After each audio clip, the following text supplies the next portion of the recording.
60 ఏళ్ల కిందట మూడో సాధారణ ఎన్నికల తర్వాత కాంగ్రెస్ పార్టీ కేంద్ర పార్లమెంటరీ బోర్డు ఒక తీర్మానం ఆమోదించింది. అప్పటికింకా నెహ్రూ బతికే ఉన్నారు. ఆ తీర్మానం ప్రకారం ఇతర పార్టీలకు చెందిన ప్రజాప్రతినిధులు కాంగ్రెస్ పార్టీలోకి చేరదలిస్తే అతను లేదా ఆమె ముందుగా చట్టసభల సభ్యత్వాలకు రాజీనామా చేసి తిరిగి కాంగ్రెస్ టికెట్ మీద పోటీ చేయడానికి సిద్ధపడాలి. ఆ నిర్ణయమైతే చేశారు, కానీ రాష్ట్రాల కాంగ్రెస్ పెద్దలు ఎవరూ అందుకు ఒప్పుకోలేదు. ఈ తీర్మానం ప్రకారం ఫిరాయింపుదారులు ఒక్కరు కూడా చట్టసభలకు రాజీనామా చేసి తిరిగి పోటీ చేయలేదు. ఏదో ఒక మినహాయింపు ఇస్తూ నిరంతరంగా ఇతర సభ్యులను కాంగ్రెస్ చేర్చుకుంటూనే ఉంది. దాని మార్గంలోనే ఇతర పార్టీలు నడుస్తూ వచ్చాయి. కాలక్రమంలో దేశంలో స్థిరపడిన బలపడిన రాజకీయ సంస్కృతికి శాసనాలతో విలువలతో నిమిత్తం లేకుండా పోయింది. మన పదజాలంలో ఆపరేషన్ ఆకర్ష్లు జంపు జిలానీలో భాగమైపోయాయి. నిజానికి తొలి రోజుల్లో కాంగ్రెస్ కు తిరుగులేని ఆధిక్యం ఉండేది.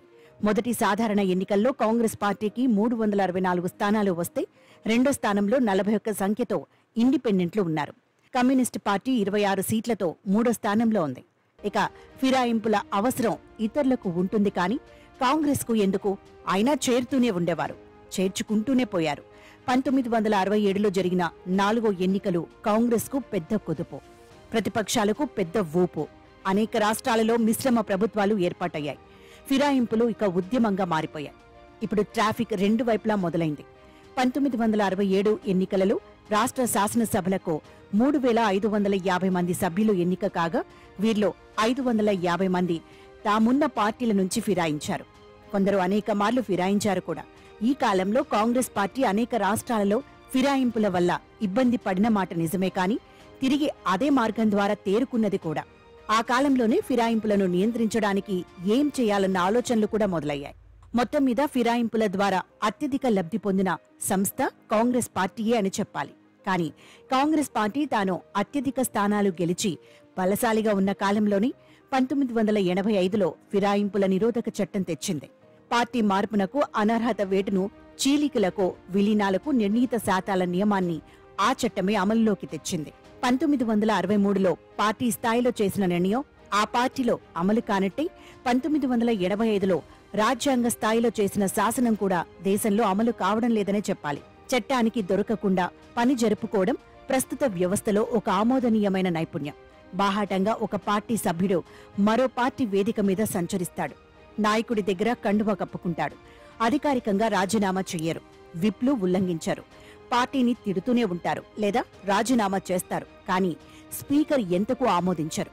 నిర్ణయానికి నిరవధిక సమయం తీసుకోగలగడం చట్టసభాపతికి ఉండే విశేషాధికారాలలో ఒకటి. ప్రజాస్వామ్యాన్ని పరిహసింపదలుచుకుంటే ఫిరాయింపు ఎమ్మెల్యే మంత్రి అయి పూర్తికాలం కొనసాగగలడు. ఫిరాయింపులకు వ్యతిరేకంగా రాహుల్ గాంధీ మాట్లాడడం ఫిరాయింపు నిరోధక చట్టం తెచ్చిన తన తండ్రి అడుగుజాడలో నడవటం వల్ల కావచ్చు. ఇప్పుడు జాతీయ స్థాయిలో కాంగ్రెస్లోకి ఇతర పార్టీల వారు వచ్చే పరిస్థితి లేదు. రాష్ట్రాలలో ఆ నైతికతను అమలు జరిపే నిబద్ధత లేదు. పార్టీ నుంచి వెళ్లిపోవడం, చీలిపోవడం వంటివి ప్రజాస్వామ్య ప్రక్రియలు. తీవ్రమైన విభేదాలతో పార్టీని వదలడం వేరు, ఫిరాయింపు వేరు. ఎమర్జెన్సీ సడలింపు సమయంలో జగ్జీవన్ రామ్ కాంగ్రెస్ నుంచి బయటకు వచ్చారు. రాజీవ్ ప్రధానిగా ఉన్నప్పుడు వీపీ సింగ్ కాంగ్రెస్ కు రాజీనామా చేశారు. ప్రజలు అటువంటి వాటిని గమనిస్తూ ఉంటారు. ఒక రాజకీయ సంవాదం ఎలా రూపుదిద్దుకుంటున్నది, వైఖరుల్లో అభిప్రాయాల్లో తేడాలు ఎలా సమీకృతమవుతున్నాయి తెలిసిపోతూ ఉంటుంది.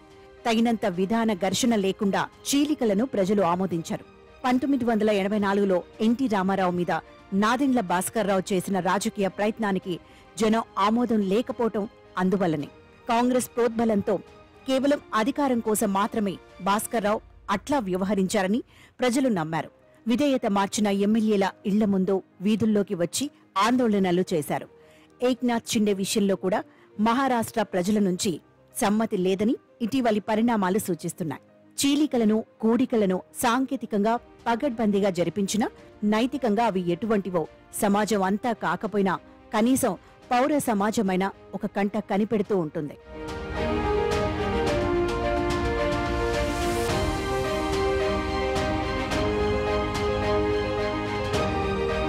ఒకసారి ప్రజాప్రతినిధిని ఎన్నిక చేసుకున్న తర్వాత పదవీకాలం మధ్యలో అతను లేదా ఆమె తీసుకునే వైఖరులను క్రియాశీలకంగా వ్యతిరేకించడం రాను రాను తగ్గిపోతోంది.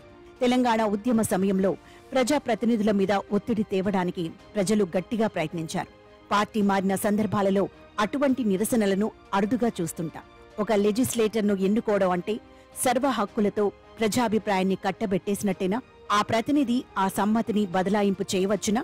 Bus ticket, rail ticket, cinema ticket వంటివే నాన్ ట్రాన్స్ఫరబుల్ అయితే ఓటు ద్వారా సంక్రమించిన ప్రాతినిధ్యం బదలాయించదగ్గదా? తెలంగాణ అసెంబ్లీ ఎన్నికలలో గెలిచిన బీఆర్ఎస్ ఎమ్మెల్యేలు కాంగ్రెస్ అనుకూల వాతావరణాన్ని అధిగమించి ప్రజల ఆమోదాన్ని పొందినవారు.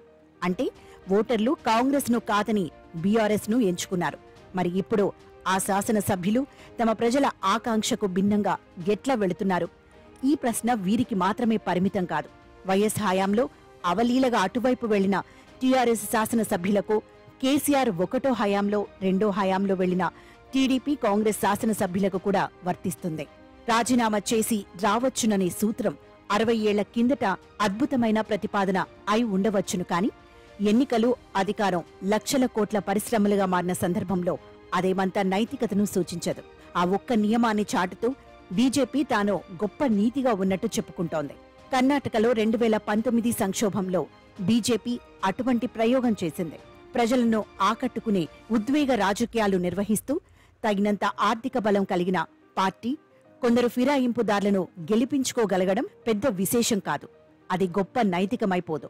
అలాగే రాజీనామాలు లేని ఫిరాయింపులకు కూడా ఆ పార్టీలో కొంత చరిత్ర లేకపోలేదు. గోడ దాటే ఎమ్మెల్యేలను కాపాడుకోవడం చేతకాక చేర్చుకునే పార్టీ మీద విమర్శలు ఎక్కుపెడితే ఉపయోగం లేదు. బీఆర్ఎస్ నాయకులను చూస్తే జాలి వేస్తుంది.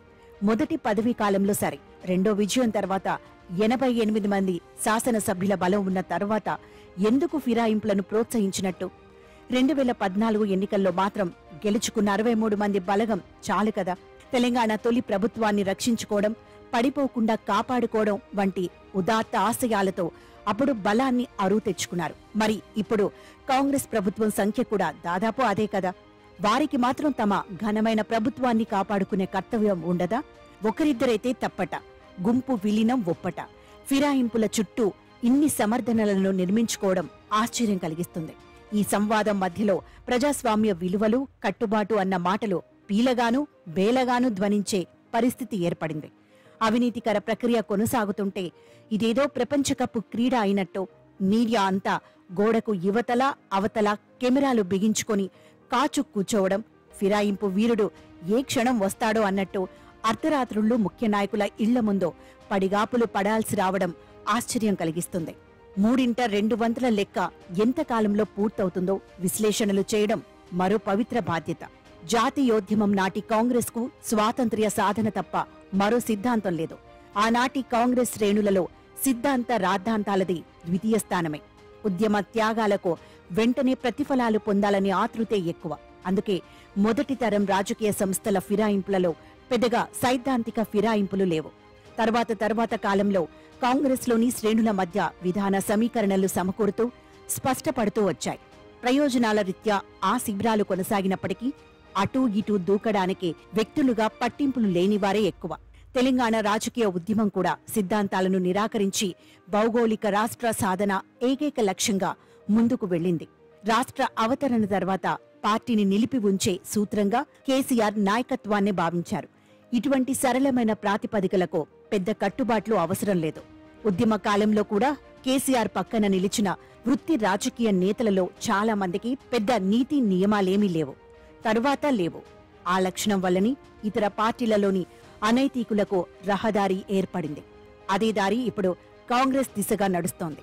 వ్యక్తులు ప్రైవేటు జీవితాల్లో గీత దాటితేనో, చట్టాల లోపల ఒదగకపోతేనో, తప్పో ఒప్పో స్వేచ్ఛను సాధన చేస్తేనో విరుచుకుపడి వేధించి సకల మాధ్యమాల్లో ఆత్మగౌరవాలను లించింగ్ చేసే మన సమాజం, ప్రజలు తమకు ఇచ్చిన సమ్మతిపై ఈ గోడ దాటు నేతలు వ్యాపారము, అత్యాచారము చేస్తుంటే ఎందుకు సహిస్తోంది?